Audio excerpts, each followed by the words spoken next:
Hello and welcome to this week's episode of Tired and Thriving, a podcast recognizing just how tired and exhausted we all are while discussing ways to still thrive. I'm your host, Samantha Gray, and this week's guest is Nick Sumida. Nick is a comics author, storyboarder, director, and voice actor, and has worked on such shows as Harvey Beaks, Battle Kitty, and Big City Greens. Thank you for sharing time with me, Nick. Thank you for having me, Sam. It's so cool. I always listen to podcasts where people get an intro, and it's so cool to have one. I'm like, oh my gosh, my life. Was it good? Was it satisfactory? I loved it. I loved it. Well, I would like to start off with what started your path into art and animation. Yeah, I feel like escapism as a kid. Like, I really wanted to just like retreat into my imagination all the time. So like drawing was like a way um to get that on the page. I was really into making comics when I was little, and I don't know. I was just trying to get out of Hawaii. I was just trapped on an island as a child, and I was like, I gotta get out of here mentally. You're like, I need to Um, explore.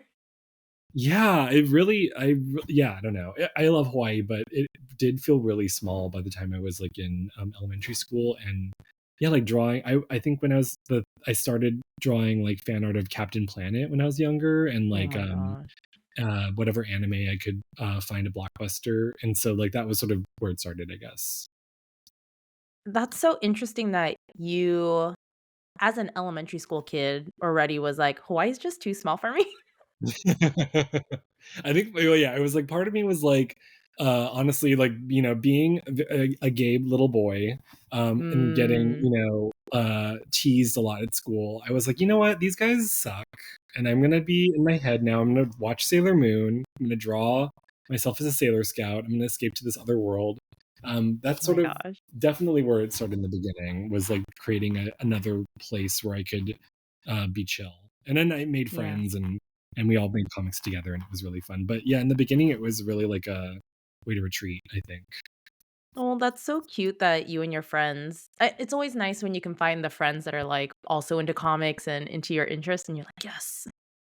Oh yeah, I know, it's essential. And I feel like my first friend like that was my brother, and I would, whenever we'd play pretend, I would be like, okay, before we start this game, guys, like, I just want to let you know I'm going to play Storm, or I'm going to play Rogue, or I'm going to play the Pink Ranger.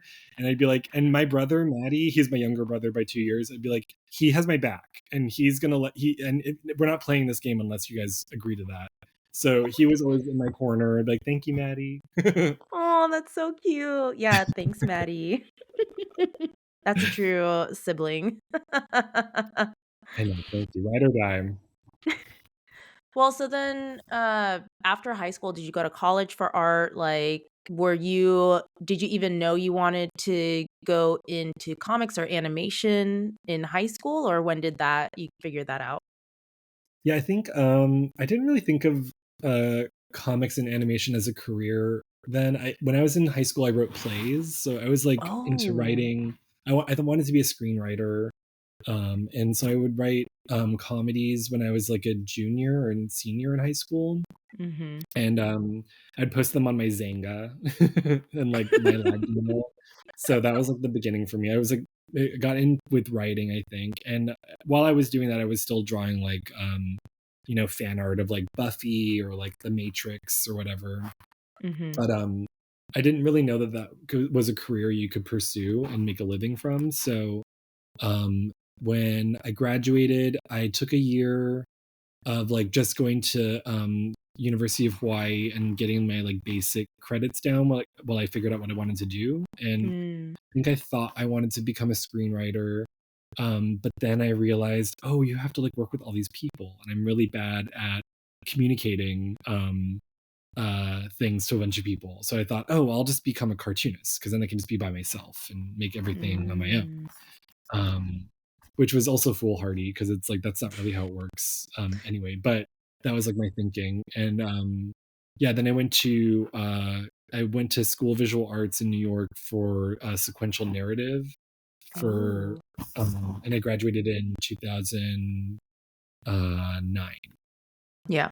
When you thought that it was a collaborative effort or like that you had to communicate a lot, Was that because you figured out there was a writer's room, or was that more like, what was the thought process? Yeah, I think it was like I was reading books by writer directors that I liked a lot. And this is embarrassing, but like when I was in high school, I was very into Kevin Smith, and so that was my way in. But I think I read a bunch of interviews with him, and he's talking about how he made stuff with his friends. And yeah, I don't know. To me, it just seemed really daunting, like the idea of getting convincing other people to enact your vision. I Yeah. wasn't used to that. Like when I was writing plays and stuff in high school, I would have my friends read them, and it was just for us, but they weren't involved in the creation. And I'm kind of like a control freak, or I was much more so then. And so I wanted full authorship, and the idea of collaborating and ceding control of some stuff sounded really unappealing at the time. Um, Yeah. and yeah, which is ironic because now I'm in animation, which is like the most collaborative medium. But back then, I was just very young and like thought, oh, I'm going to be like an auteur and I want to do it all on my own. And Yeah. yeah, I don't know. I feel the same way though. Also, I just thought of a stupid joke where I'm like, "Oh, you didn't wanna just take other people's ideas and say that it was your own?" Like Yeah. but I feel that's so common with artists where we just maybe that is why we're so, drawn to art, especially, like, sequential art, where we want that like, especially, yeah, initially when we were younger, before getting into animation, we were so, like, we want the control, we want that authorship of what we're doing, which I feel is very interesting. It's like, is this a psychology lesson? It might be. I don't know. I wonder. I feel like I talked to some other people about this too, and I feel like it's a common experience. And when I was a kid too, like I didn't know that the cartoons I saw on TV were made by a team of people. I thought it was like one person drawing Oh, everything. interesting, Um, yeah. like I feel like when I was like in, third grade or whatever watching Sailor Moon, I was thinking, okay, like this woman made the comic and now she's just making the cartoon by herself. Um, but I think that comics are so intimate, like they're so personal. Even if you're making something commercial and you have a team, I think it's just like you're making marks on paper and Mhm. it's coming from someplace inside you. So I don't know. There's something really special about it, even when you're collaborating. And I think a lot of, at least for me, a lot of my why I'm drawn to drawing and expressing myself with like animation and stuff is that I'm trying to invite people into my head or get something out there that Mm, is I have a hard time expressing otherwise. And yeah. that's sort of what I get drawn to with other things. Like when I'm reading a comic, I love like when I was in high school reading Dan Clowes's stuff. I was like, oh man, I'm like Mm, it felt so like idiosyncratic, like specific to that one person. And I like novels for that reason too. Like you get to crawl into someone else's head for a while and view the world from their eyes. And, yeah. that's just something really appealing about it. Yeah, that's so cool. Oh, I just also want to throw in there that I was also a Kevin Smith fan when I was, like, Yes, okay, in high good. school and college. I'm Like, gonna I remove the shame. yeah, no shame, no shame. I think one of my first Facebook profile pictures is me and him, like, when I was 18. Where did you meet him? Um, he I think this was, like, when he was gonna do Clerks 2, so he did, back when he owned the comic book store in like, next to UCLA in Westwood. He did, like, I forget what it's called now, but they used to do, like, the promotional event where he would like, him and the cast were there signing stuff, and, like, you can buy the DVD or buy whatever previous projects they were doing, so it was pretty cool. I met him and, I think the character that was Randall, from Clerks. Yeah. Yeah. I don't remember Jason Mewes being there or anything, but yeah, it was, like, a huge line too, like, and I was, like, out there with one of my college roommates and my brother, and it was like really interesting. That's so beautiful. I feel like there was a special time, like he was just like the first person I saw who like made something on a micro budget, like just made it himself, and I thought that was so cool when I was in high school. And yeah, I don't know. You know what? I'm gonna remove the shame. I'm gonna go back and watch Mallrats and embrace the part. There's also just this thing where he's, I guess, I mean, I don't know if that's true, but he's like one of the indie filmmakers who actually kind of made it into the mainstream, especially back in that time. And you just don't see that. Well, now it's kind of starting to come back, but for like 20 years, it was just really blockbuster. Like you really had to be this known director or yeah, Kevin Smith was just kind of like the biggest nerd who like made it. Yeah, and he wasn't like making movies that are like really. They weren't like high minded, like hard to get into things. They were very accessible, and they were just like static shots of people arguing about Star Wars. And I Yeah. think that as a teenager, that was very appealing. But it's so funny. Yeah, and then it's so interesting hearing his stories, being in Hollywood because it's just so crazy. Because he's like he doesn't fluff it because he kinda knows, he's just like, "Yeah, I could kinda just say it how it is because like, Hollywood's not really, nobody's looking at him being like, "You need to be on your best behavior." Like Right. Yeah, he's like, everyone knows that I'm just this like comic book nerd guy. They're not taking me seriously anyway, so whatever. yeah. Like, I don't remember and it's crazy too thinking that he's, like, one of the first people that, really started podcasting and, got on that train way before everybody else did. But I think that was, like, one of the times I heard about him talking about, meeting the producer that made Wild Wild West. Oh, right. Yes. That, yeah. I forgot about that. Yeah, and he was, like, originally trying to make Superman, but he kept being like, "I want the, villain Giant to be a spider spider." thing. Yes. I love that obsession of it. And you know what? Good for him. He got it in that movie. He got he got his wish. Oh my gosh. Okay, well, to get back on track, so you went to SVA, and then so was through sequential art, were you just intending to do comics, or was that also an interest in storyboards, or Yeah, I think I just thought I was gonna make comics, and I thought, I didn't really know, um, how any of that worked, like, in the real world, like, outside of school. Like, I just assumed, like, "Oh, yeah, like, you sell a book idea, and then you get a book advance, and you live off of that, and you just keep making Mhm, books or whatever." So I thought that was gonna be my life. I kind of imagined myself being like a Dan Clowes or something. That was sort of my favorite cartoonist when I was in school. And so I just thought like, yeah, I'll just, I'll start getting my graphic novel together, and I'll sell that, and I'll live off of that for forever. But when I graduated, a bunch of my teachers at SVA were working in animation in storyboards, and mhm. some of them reached out to me with a job opportunity. And so that's when I learned about like, oh, there's this whole other career that you could do with like storyboarding and animation.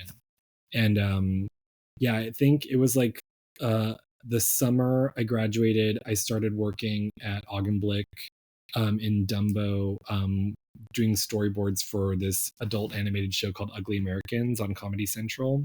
Oh, nice. And Mhm. yeah, and so one of my old teachers, Jason Little, worked on the show, and I guess he floated my name to them, and they reached out. But yeah, it was something that I am really glad I stumbled into because I had no idea about it. But it was ended up working out great because all the skills that you need for comics, like you totally apply to storyboards. Yeah, definitely. Do you feel like it's more rigid with storyboards in terms of like, do you like the rules that are implemented in storyboards compared to comics? because I feel comics kind of has freedom, or it does have more freedom. But with storyboards, it's rigid in a way where it makes sense visually still. Like, I don't know. Yeah, I'm still like I feel like I'm so far away now from comics because it's been a while since I made comics on my own. That like the visual rules or the storytelling rules that I have in my head by default are for animation. So I'm trying to remember now like the differences. I know for comics I definitely felt like there were less rules, and I feel like it was more like preferences, like you don't want to stack a bunch of panels on the left, and like Oh, you're thinking more about like visual flow for like um speech balloons or whatever yeah. when readers are going down the page. But so I guess there's definitely more rules in animation. um, but I feel like it's hard for me to compare the two because I think of animation more as like uh, the twin of filmmaking rules, like when you're just shooting film. Mm-hmm. So I don't know. I feel like I'm too far away from comics to really give you a good answer. Yeah. But from what I remember, yes, the animation has more rules. Yeah. And then you were like, fuck rules. No, I'm just joking. I know, right? Well, knowing that animation is our full time job, in what ways has animation helped you thrive? It's I feel very fortunate that we have animation as like a career, and I mean it's just like you can actually make a living. It's I don't really know that many people honestly who make a living from comics. Mm. And it's it's just it provides there's a whole union in LA at least, and hopefully spreading more and more nationwide. But there's like health insurance, there's support amongst union members, there's just so many more opportunities. So yeah, animation is just a great. I'm really glad that it's even though the industry is struggling right now and we're in a dark period, and who knows what AI is going to do, but um I feel like for commercial art, it's a good option for people like us. Yeah, I like that. Well, let's go into how it makes you tired. Oh god, what do you think? Yeah, I mean animation is like backbreaking, it's exhausting, it's like everything on screen has to be designed by someone, has to have thought put into it. I can speak like as a director, it's like it's one thing to be like drawing and writing and um, problem solving, storytelling issues. And then on the other hand, you have a whole other set of things you have to do is involving like delegating and managing human beings and Mhm. communicating with people and staying on top of like the schedule. So all that together is very exhausting. Yeah. um, and it's definitely uh, animation is a labor of love, but it's emphasis on the labor part. It's very even a show, viewers who watch like a crappy show, or maybe it's something that like it's not like your favorite thing ever. It's like people busted their butts on that probably, and Yeah. it's a lot of hours and everything for an 11-minute contained thing for children or adults. Mhm. So yeah, it's a lot of work. It is a lot of work. Well, I also wanna ask about when did you make the jump from storyboarder to director? Yeah, I'm trying to think. I got so on Harvey Beaks, that was like my first storyboard driven show that I worked on. And it also was the first job I took on when I moved to LA. And so that Mhm. show, I got promoted to director on it, but it was kind of more in name. Like I wasn't editing animatics, or I wasn't working on the board after handoff.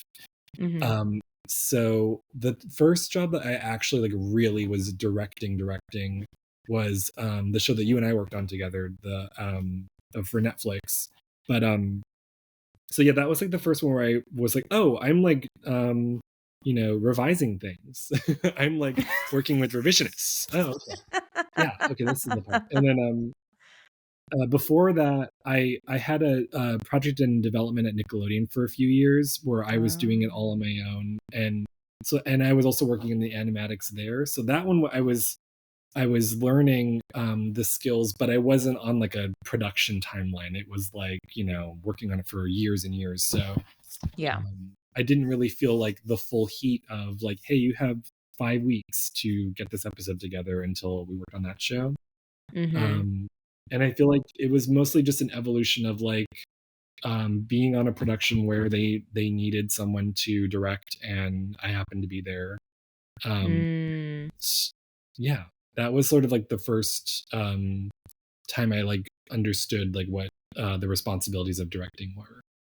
Yeah. Well, now that I remember, like, you got promoted during that show. Was that something they came up to you and asked you, or were you like, "Hello, me. I would like to try directing." Yeah, no, that one really came up to me, and I think it was like someone was like leaving or something, and they just like they approached me about it.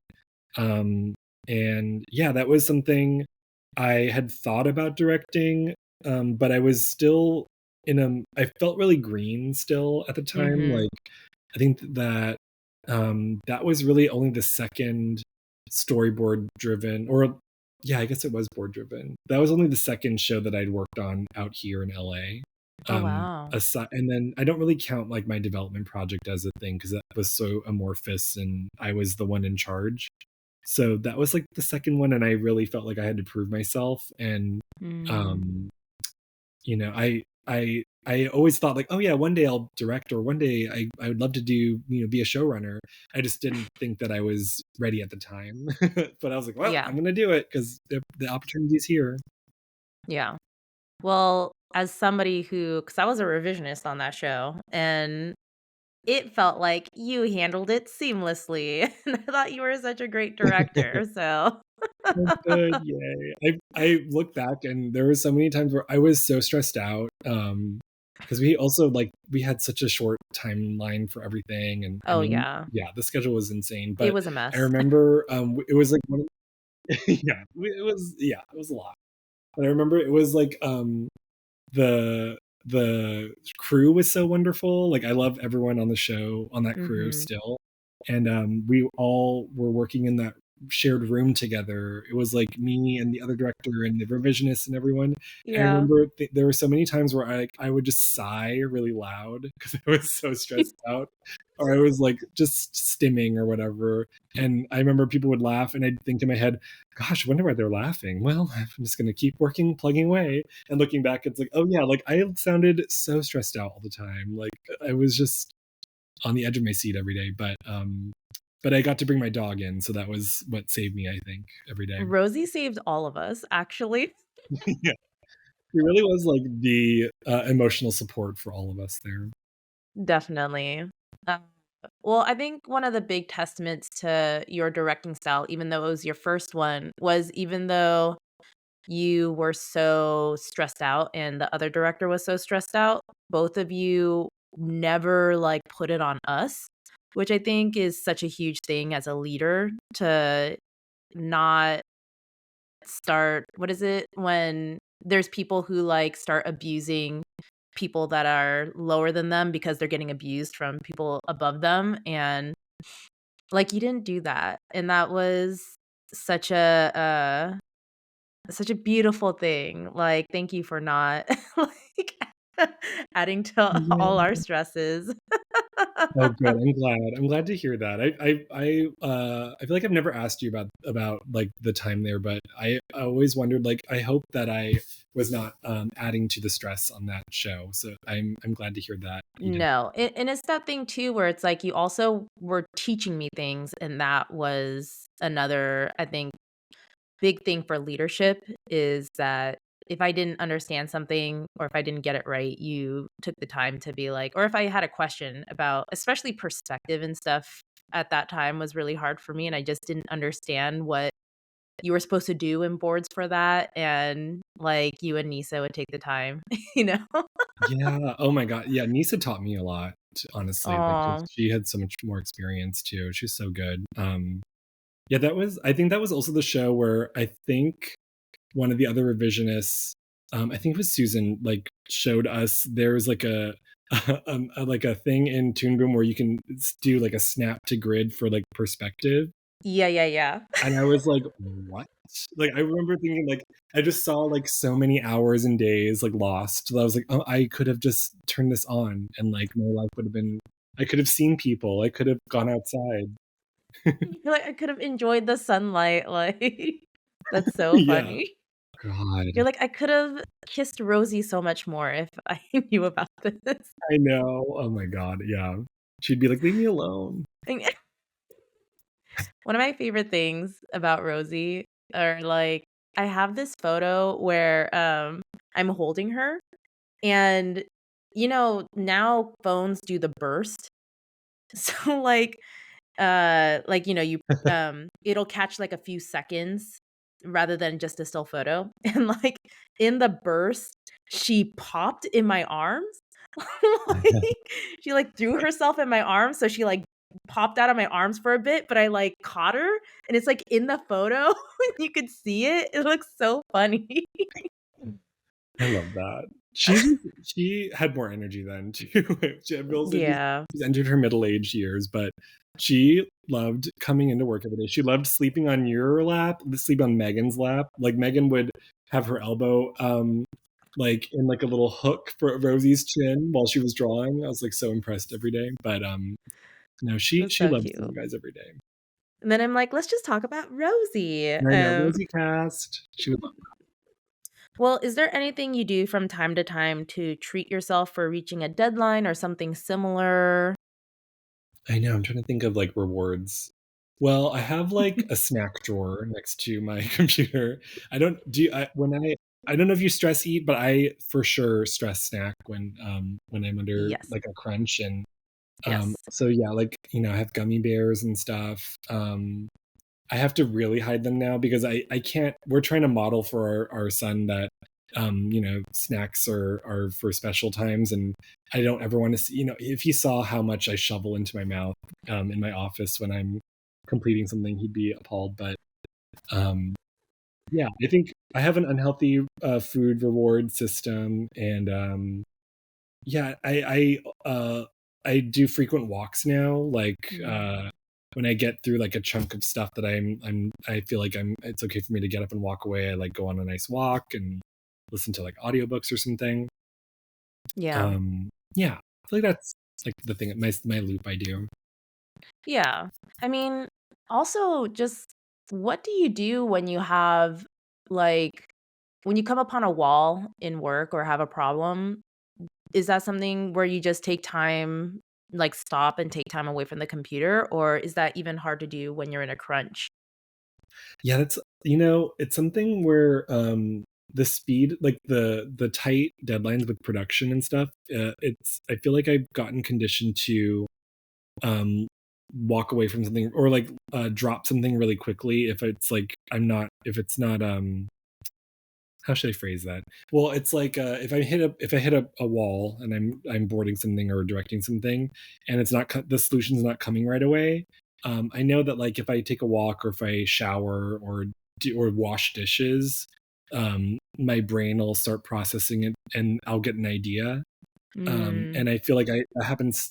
I get a solution faster by doing that than like sitting at the Cintiq and just like banging my head until I plow through. If that makes sense. yeah. So, Yeah. um, yeah, I Which kind of. I used to do that too. Like Mhm. it's taken me a long time to finally get out of that uh cycle of thinking I need to stay here until I finish this.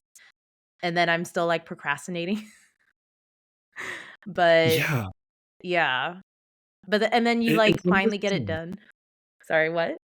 Oh, no, I was gonna say it's one of those things where like like sometimes you need to just plow through and like just do like a vomit draft or whatever, or like sometimes you just have to push through, and sometimes it really is just as simple as like I need to get up and walk away and think about something else for a minute. Yeah. um but yeah, I find that my success rate with walking away and doing something else is like way higher than just sitting there and trying over and over again. Mm. Was that easier or like is it easier now to do that because you work from home or you know, do you like working from home rather than going into the office? I feel like, well, doing childcare, I feel like doing hybrid or working from home mostly is like something I have to do, but I would Mm, prefer to be in the office personally, just because um, I get more inspired being around other people, or like like, yeah, like if you've had days where like you're kind of bumping up against something and like you don't know what to do, so you just ask a coworker to go with you to go on a walk or like go get coffee mm, or something. mhm. I like doing that kind of stuff, and I also I'm like kind of I'm an introvert, and I have a hard time fitting in like just social outings into my life, like into my like over everyday schedule. So being around people at work is like, oh hey, I'm around people, I'm socializing now, and I can fit in the social time spontaneously right now. Yeah. So I definitely prefer in person, and I'm hoping to like work more in person once our son is like a little bit older and is in daycare. But yeah, I think I also have like coworkers who love working from home, and they get way more work done and they're more creative at home. So we're all Yeah. different, I guess. Yeah, yeah, yeah.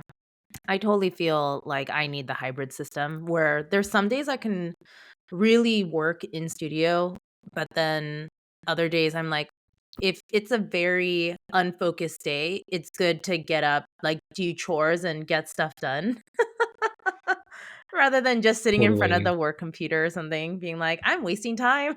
Like, it's not coming to me. Oh yeah. Oh, and I feel like But, no, I work so much faster at home when I'm like in cleanup mode, or like something where I'm not like creatively problem solving like dialogue or something. If it's just like, Yeah. hey, I've roughed everything out and I have to make the drawings look pretty, like that is like prime time at home. I can just like zone out and like watch like a show in the corner or something while I do that. So that's nice to do at home. Mhm. How's it been since you brought it up? How's it been working uh since you brought up being a dad, is there anything that's changed about the way you work or the way you see your work since having your child? Yeah, I it has actually changed a lot. Like I kind of before I had well, actually, it sort of changed like when I hit my 30s, but like when I was in my 20s working in animation, I kind of had like a snobby.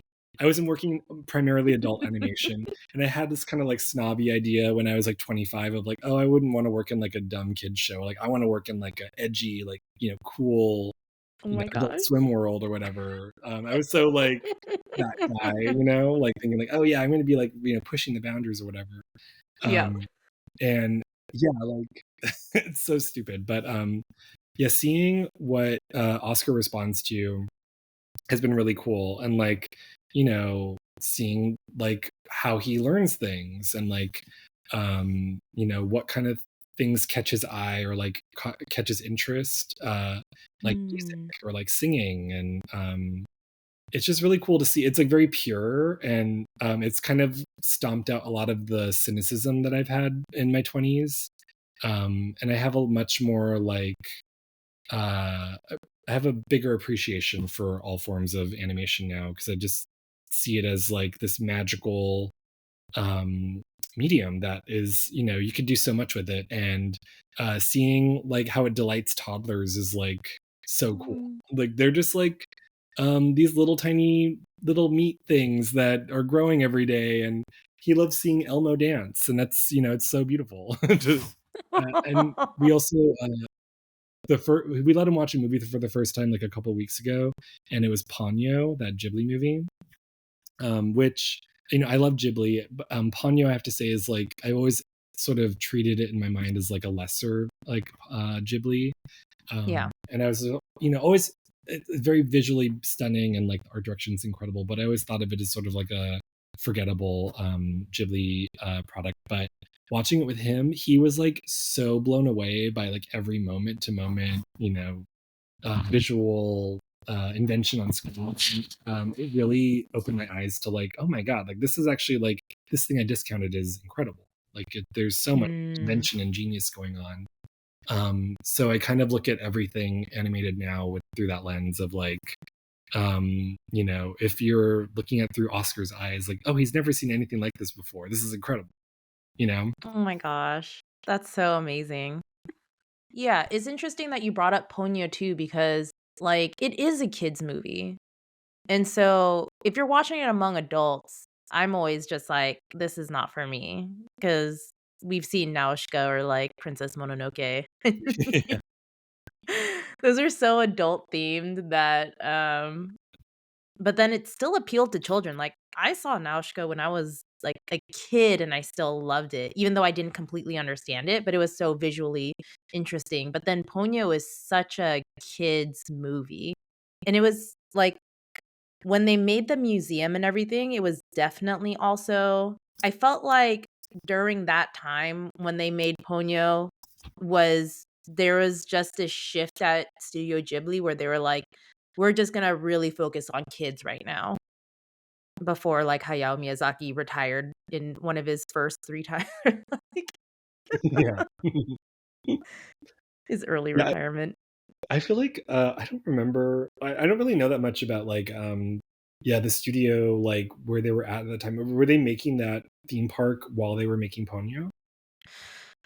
I mean, their museum had been up for a while, but they had a kids' room, they had, like I was so mad because they had the cat bus, but it was sectioned off where only kids can go in, but it had the dust bunnies in the cat bus, and I was, like, so tempted to get kicked out by, like, jumping into the cat bus.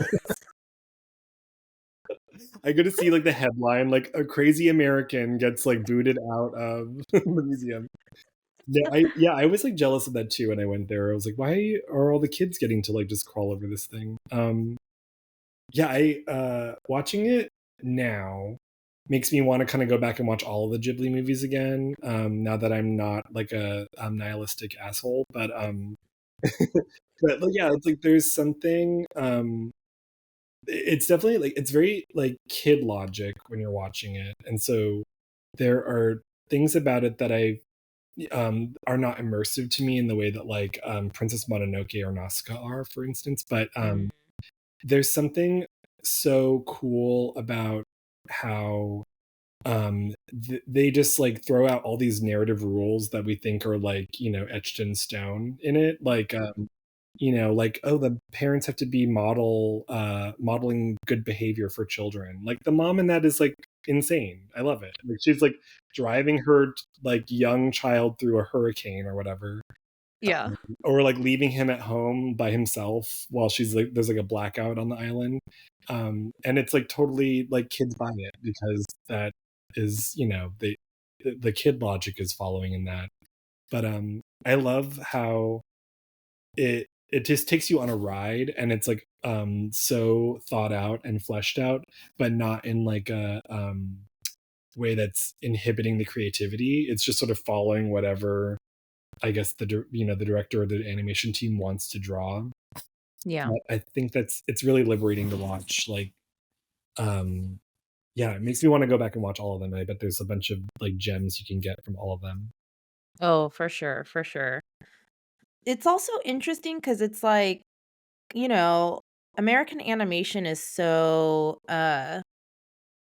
structured, but in a way, Japanese animation is very much like when I think of animation direct or, like, Japanese directors, like, Satoshi Kon and Hayao Miyazaki, it's the director that boards the whole thing. They, like, board everything before there's not separate board artists, they're the ones that create the whole storyline, and then it gets handed down, and I've always heard that Hayao Miyazaki has, like, he kinda just goes sequence to sequence rather than, like, doing an outline, like, writing a whole story, he's like, "I'm making it up as I go."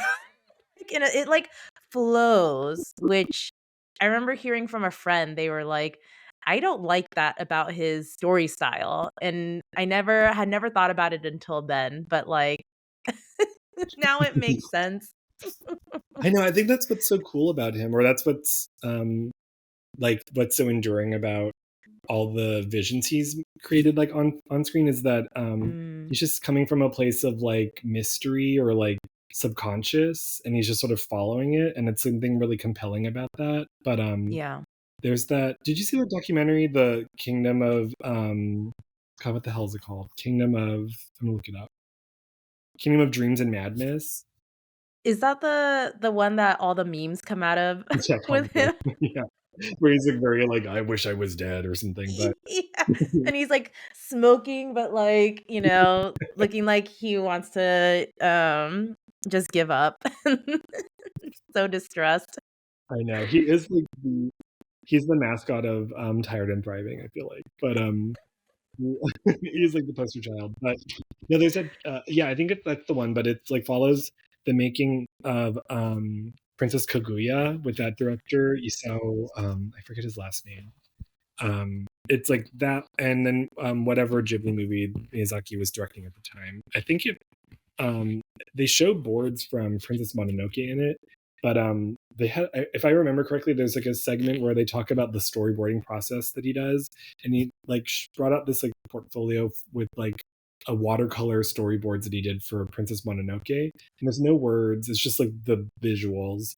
And it, for if I remember correctly, he's like just gives it to his assistant, and then she kind of writes the script based on it. Like she has no, just all the boards are just there, and he's like, this is what I want to do, it like came to me, and like you can make sense of it or like make a script out of it. Oh, I should wow. like actually fact check because I feel like I'm just spewing misinformation, but that's Me what my too. brain yeah. Saying all this stuff about Hayao Miyazaki, and I'm actually it could all be a lie. He's 104. um but no, He actually is hooked up to a computer, and then it oh my god. Yeah. It's the spider robot from Wild Wild West. No, but he the I feel like that is true. I'm gonna hold that. I'm gonna decide that it's true because that really stuck with me afterwards. Because I feel like I just feel like I'm always in my head when I'm making something, and the idea of like just trusting that you can make a story come out of whatever images are in your head, and trust that the end result is going to be compelling and make sense to people is like so wild to me. So Yeah. I thought that was so inspiring, and I also love the idea of like there's like a magic that you can capture when you're making something that you personally don't fully understand, but it's just like Mm, you're drawn to it. And I feel like a lot, especially like commercial animation in our industry, so much, especially for children, you have to explain so much or make sure everything is so clear for them, yeah. that I love the idea of like making something for children that has mystery or like ephemeral um influences to it that you don't even personally know all the way, but you're just compelled to make. I think it's Oh, really yeah. It's so interesting because I still feel that sometimes today, where I'll just see, like or I have memories where, um, either back in my hometown or in college or, even in LA, you'll just see a road that nobody's going through or, like, there's just a lot of foliage or if there's a break in the path and you just see clouds covering the path, and you're just like that mysticism and that wonder come back from when I was a child watching movies like that, where you're just like, what's there? What adventure, what like secret world is hiding behind that like veil? yes, I know that. When I was a kid, I grew up on a farm, and so like we would always play in like the fields and stuff, and just the idea that like we always had like this idea that there were like hidden creatures living there or something. I think because of Totoro when we saw it when we were little, and Yes. like yeah, just the idea that like there's magic in the mundane all around you, or like you could turn a corner and see something really weird, like that that's I feel like that's something that like we have as kids that we lose as we become adults and have to pay taxes and mortgages and stuff. But that magic is so nice to recapture sometimes, and like if you can get it in animation, which takes so long and passes through so many different hands, like that's incredible to have that on screen at the end. Yeah, definitely. Ugh, look at us revitalizing our love for animation. Wow. Do you do anything with artistic creativity outside of animation in your downtime, or Lately, not so much, honestly. Lately, I'm just watching like documentary or watching like ContraPoints videos on YouTube as I fall asleep at night once Alexa goes down. ContraPoints? She's like an essayist on YouTube who makes the essay videos. They're fun. I'll send you one. They're I like them a lot. But Okay. yeah, I mostly I haven't drawn for myself in a while, honestly, and Mm. I kind of just I was kind of getting anxious about it last year, where I was thinking, oh God, like I really have to keep like, doing personal work or whatever. And I've kind of taken the pressure off just because I feel like this is a phase that I'm in right now because we have a young child and I just only have so much energy during the day. But yeah, before we had a kid, I was, sketching a lot and doing like film study, like still studies and stuff for myself, or yeah, like doing things that were not animation related just for fun. Ooh, that's cool. Yeah. Wait, would you draw during these film studies? Yeah, Or it's just like stuff in my sketchbook I would do, like stuff that I would not it's not meant to be shown to other people. It would just be like, "Oh, I like mm, this, shot in this Bellatar movie or whatever. I'm gonna draw this in my sketchbook." yeah. Or I would do like I had this like month where I was like, I have to get really good at action. I want to draw action stuff. So I would just watch like Jackie Chan movies and like Oh, nice. do sketches of like the martial arts moves and stuff. Mhm. Yeah, I feel like it was like exercising the drawing muscle, but it wasn't with the pressure of showing to other people. Yeah, yeah, yeah. You weren't like, "I'm gonna put this in my portfolio." You're just like, "This is for me." Oh yeah. Is there anything you like to focus on, um, that's not art-wise that helps you thrive? Yeah, I don't know.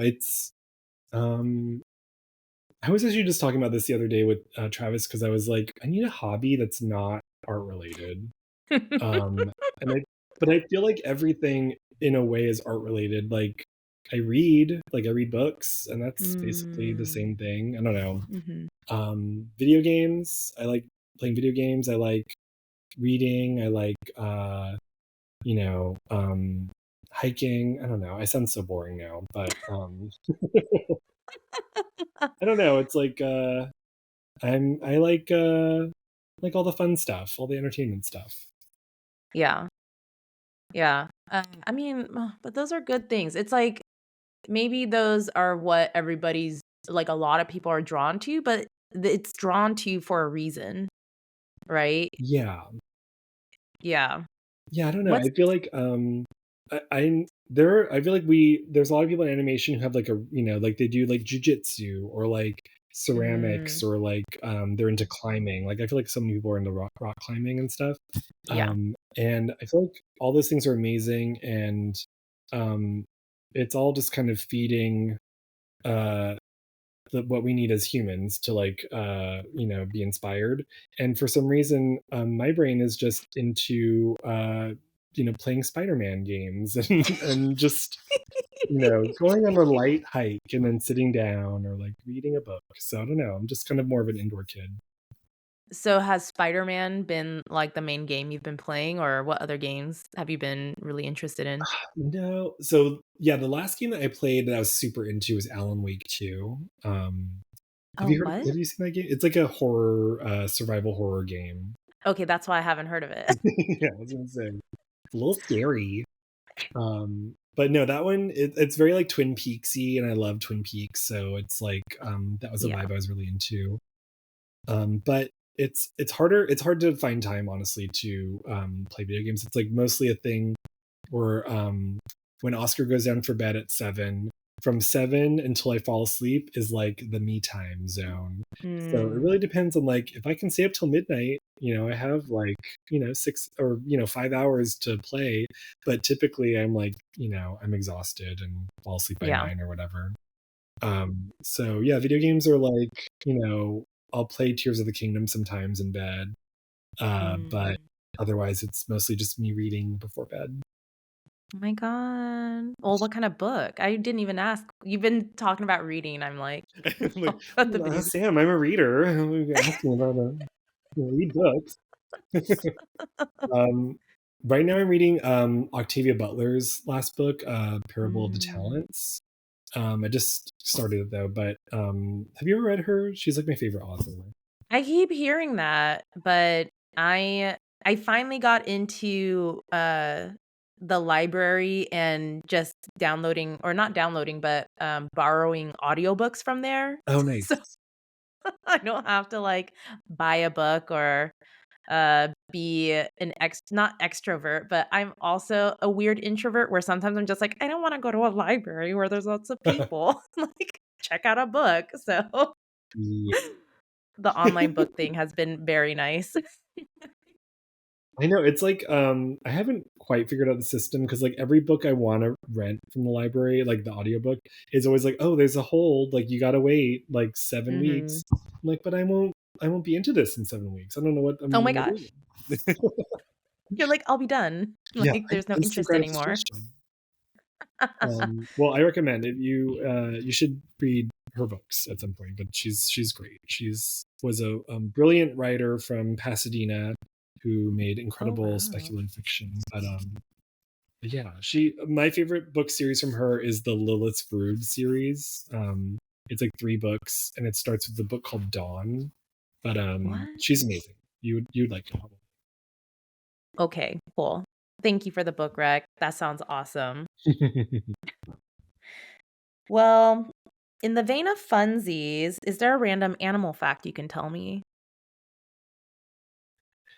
Okay, let me think. Um, I was trying to think earlier. I was like, "Ooh, I have to come with like a really cool fact for Sam." And I was like talking to Travis over dinner, like, "Oh God, what are the animal facts I know?" And the only one that I could land on that I felt like I could bring up, which I'm not an expert in at all, but it's a YouTube video that I watched recently that I got very into, was the idea of how so many different species of animals over time have been evolving into crabs. It's like a process that keeps happening. It's so strange. Okay, wait. It's called it's there's a word for it. I have to look it up now. Um, it's called carcination. I'm gonna make sure that's right. God, it sounds like a sci-fi concept. It kind of is. I'm into that like body horror concept of like anything that involves that kind of like mutation or whatever. I'm very into, but it's this like thing where like all these different species of animals have over time evolved into crabs. And there are even things like there that are called like false crabs, which are animals that are not quite fitting into the crab category, but have developed an exoskeleton or like a shell or crab-like features. And it's just something about the crab body that lends itself to survival, and it's something that I think is very funny. In some ways, it's almost like saying that crabs are perfect, or like that's the image of God. That's the thing I like about it. It's that like God is trying to tell us things over and over again, or the universe is trying to tell us like over and over again, like, guys, if you just do become a crab, everything's gonna be fine. Like this is what I want. For you to end up getting a hard shell, getting rid of all this other stuff, stop walking on your legs, get like, go on the ground. But yeah, it's like there's all these theories about how they're because they have legs on the side, they can scuttle faster side to side to evade Predators? predators, and like they have their fleshy tails are like in their bodies instead of lobsters, so they have less meat to grab onto from predators. And Oh my gosh. I just think it's so I love the idea of like the ultimate form is a crab.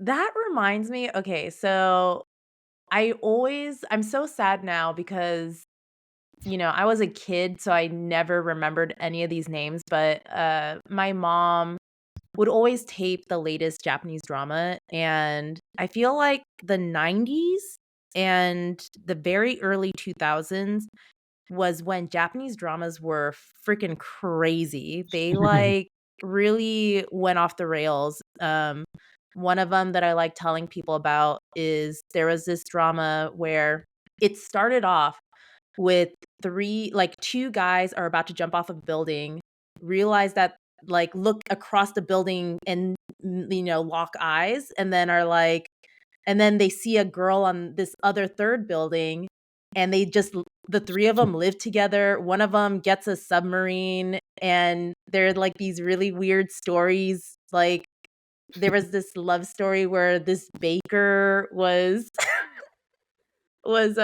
creating baked items that would make people fall in love, and people were like, "What's his secret? We don't understand." And then it revealed at the very end that his dead wife was in his freezer, and so he'd like look at her every morning and then cry while he's like making the bread, so his tears were causing people to fall in love. Like, What? and then there was like the girl character who basically was Ed from Cowboy Bebop. Like, that Oh, trope of that, like, a gendered character, like, she ended up birthing a cat.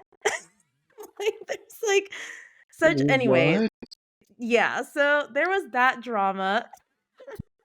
And then Oh my god, there I was wish that was on Netflix now. Like, where are these shows? That's amazing. I honestly should just be making it. I should just be pitching it. Yeah. Don't credit anyone. These are just your original ideas. Just like go into Hollywood with that. That's amazing.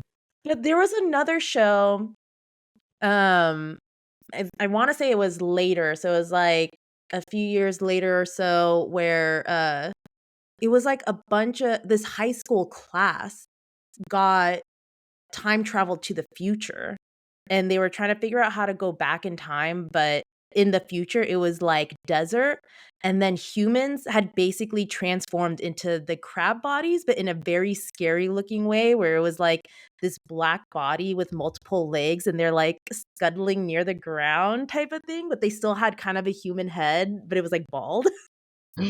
Oh my gosh, that is what's gonna happen to us. Wow. Wait, I have to look that up now. That sounds so good. I'm gonna totally watch that. Just like, yeah, I just don't know how to look it up, and I feel like if I try to explain this to my mom, she even won't remember. Yeah, she's like, what? Sounds crazy. But, uh, yeah, oh my gosh.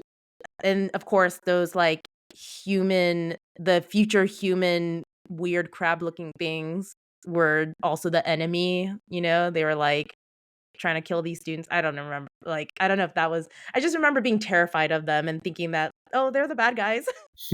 But there was, like, this one moment I distinctly remember where, like, one of the students was staring off into the distance, and, like, that crab human thing was staring at that person, and then it was that moment where it, like, turned away and walked away, and then you're like, "Oh, I guess it's not a threat anymore." Like, it came to an understanding. Oh my god, so much was communicated in that moment. Wow.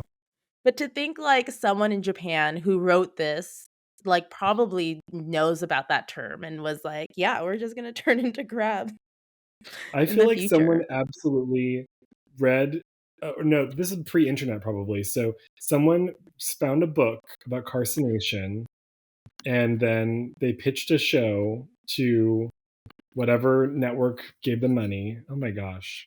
Oh, it's called Carcinization. Wow. Okay, yeah, that's amazing. I feel like that puts anything that we have on TV here to shame because I feel like we had Lost, and it's like, oh my god, there's a smoke monster. Whoa, this is wild. Like, call me when there's a giant man crab silently walking away from you and communicating disdain in a future desert. Yeah, and having that be the, like, sundown breakthrough moment of, Beautiful. Oh my gosh. Okay, well, as part of the show, I'd like to pull out a tarot card because Mm. who knows, maybe you need to hear it today. So I'm using my Aquarian deck, which is the first deck I've ever gotten. A friend gifted it to me. Ooh, I was so into all that stuff in high school. Wanted to be a witch so bad. After I saw The Craft, and I Oh remember my god. reading on this is like early AOL days, reading online that like you can't buy a tarot deck, you have to have it gifted to you, or else like something like it's some sort of energy transference. Like it's not good to buy a deck for yourself. So I remember dropping so many hints to all my friends, like, "Well, it would be nice if I had a tarot deck," or "You wanted to get me a tarot deck," and no one ever did. So I'm glad that happened for you, and I'm excited to read the benefits. I don't know if that's still, like, a thing in terms of, because 'cause I've definitely bought a couple tarot decks afterward myself. But yeah, it's addicting because then there's, like, such great designs, especially now. So many of our peers, I guess, a lot of people have gotten into the tarot deck Right. drawings. Yeah, I saw like some Kickstarter campaigns a while ago for like friends who were doing tarot decks. I'm like, oh my god, yes, go off.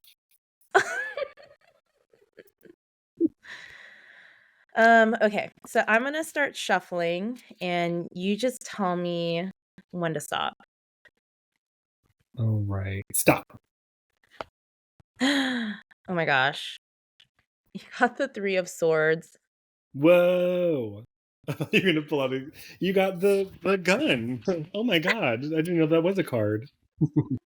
You got the crab I man. the carcinization. Yes. It's such a weird word. It is. Carcinization card. You actually, I'm gonna give it to you. You got 2 cards, so there's also temperance. Ooh, that's cool. Yeah. Well, 3 of swords, if nobody knows, it's like a heart with 3 swords in it. Typically I'd have the I'd have you read it, but I'm just like, I just know this card. But what do you feel anything from it? um, I don't know. I mean, it looks like a fleshy heart being stabbed. So I'm immediately thinking of gummy bears and Oh a my bunch of toothpicks in a gummy bear. Um, which just says more about me and maturity levels. But yeah, I don't know. But tell me what it means. Okay. Well, so funny that you say gummy bears, but basically, Three of Swords is kind of like a temporary pain in your life. Like if you're going through something hard, just knowing that it's temporary. And so the fact that you say gummy bears, what if you have to give up? Oh my gosh, like how you have to hide your snacks from Oscar? You can't eat your gummy bears. Oh my god. This is the dark phase of my life I have to move through, is hiding my secret eating. Just know it's temporary. That is good to know. um, it's also like interesting because there's always that thing that parents say too. I saw it in a comic, which was the first time I've seen it, but then I've always heard it after that phrase where it's like, "Do as I say, not as I do." Mhm, mhm. Is That that is so something you're true. gonna be telling Oscar? I know, yeah, like, "Don't copy me, I'm broken. No, you have a chance." You have a chance to get out of this. That is actually, you know what? If you're putting it in the context of like this is a temporary pain or whatever, that'll pass. Mhm. I'm not in like pain right now, but it is like I was saying before. I'm just so taxed, like spent energetically every day that I'm not able to do personal work. But it's something that I've been, toiling away at night, sketching and stuff sometimes. So yeah, I think I take that as this is a time of child rearing is very challenging at the moment, but it'll change soon, and I'm gonna take that from that card. So thank you. Yeah, and it's kinda crazy because temperance is actually the card of patience, and to be like, just be patient, don't be impatient and try to rush towards things. Mm. So, I think that applies super hard here because then, like anyone in pain or not feeling their best would want to rush trying to be like, I want to feel better. I want this to pass. I want, and so it's both telling you it is going to be temporary, but you also just need to make sure you have the patience to get through it. Nice. Okay, cool. Yeah, I feel like yeah, I also kind of interpret that as like, you know, every day it requires a lot of patience. Like, not that it's not even really just child stuff too, because it's Travis and I shared childcare duties, but also patience with myself with feeling like I want to do more, or like I want to get all this, all my ideas out, or want to do more projects, and having the Yeah. patience to know that, like, yeah, this is a phase that will pass, and I'll have time to be I'll be like one of those people in their 40s getting the book out or whatever. So that's cool.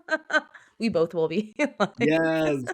but that's very true. Yeah, just be kind to yourself. I mean, I feel like that's such a typical advice. Be kind to yourself. Just like show yourself kindness.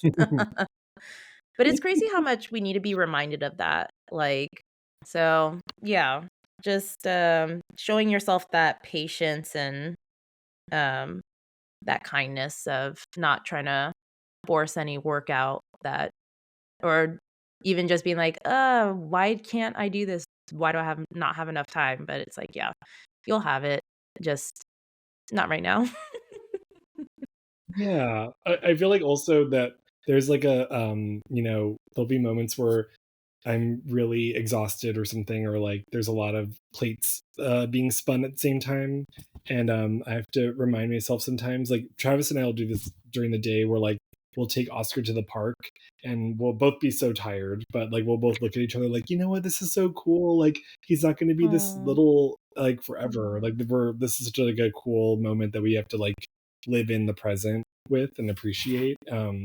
And I feel like that's yeah, I feel like that I take that from the card too. But like you may you may not have all the time in the world every single day to do every single thing you want, but to be present with the things that are ephemeral, that are going to go away. And Oscar's going to be a teenager soon, and he's not going to want to hang out with me, oh so I my have gosh. to Yeah, cherish it now. tomorrow he's just gonna be he's already gonna be a teenager. He's like the Oh my god, hormones I are mean, they hitting still beat him. me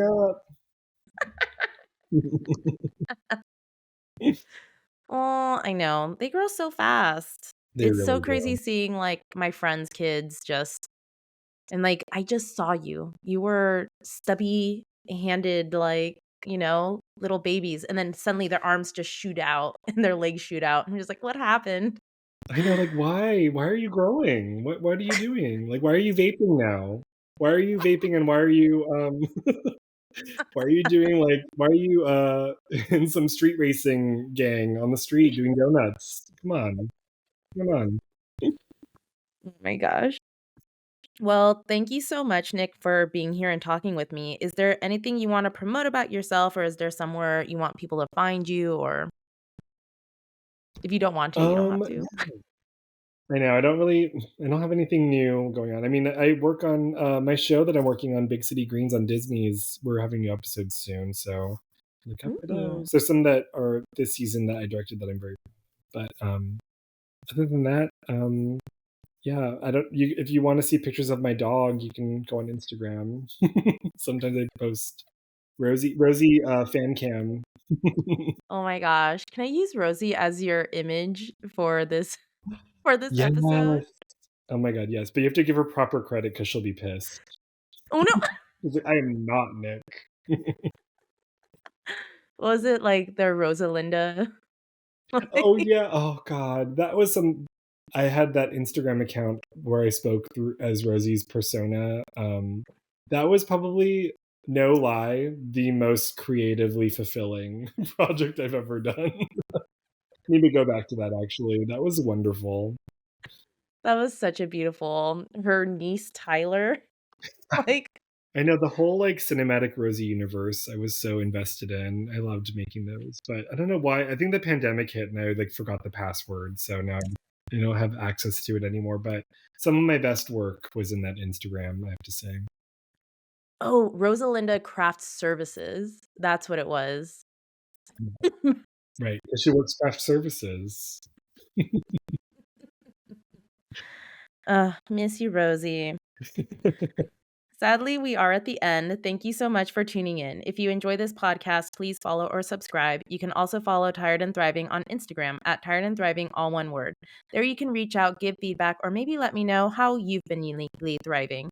You can also reach out through email at tiredandthriving@gmail.com. Thank you again, and I hope you all have a thriving week. See you next time. Bye.